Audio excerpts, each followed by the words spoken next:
Stonehenge has stood a silent watch over England's Salisbury Plain since the 26th century BC. It has withstood extensive remodeling, looting, and pilfering throughout the centuries.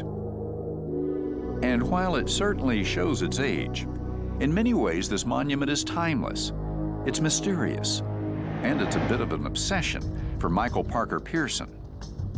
Pearson is an archaeologist at Sheffield University, and he's an expert in what is called the archaeology of death.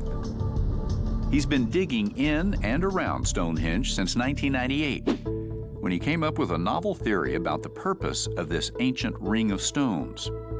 His idea is based on the fact that Stonehenge isn't an isolated monument. In 2006, we made a great discovery. We found a whole settlement, many houses, and these we think are the houses that were lived in by the people who built this thing here.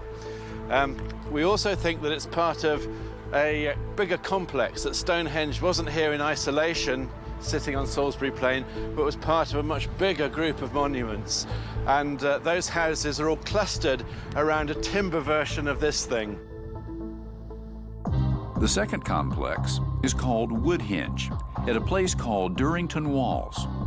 It's upstream that we've found a number of large timber buildings, and some of these are houses. We've actually got some idea of where people lived when they came to celebrate and to actually build the timber and stone monuments.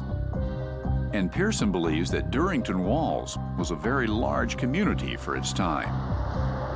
It's hardly recognizable now, but may have contained hundreds, perhaps thousands of homes.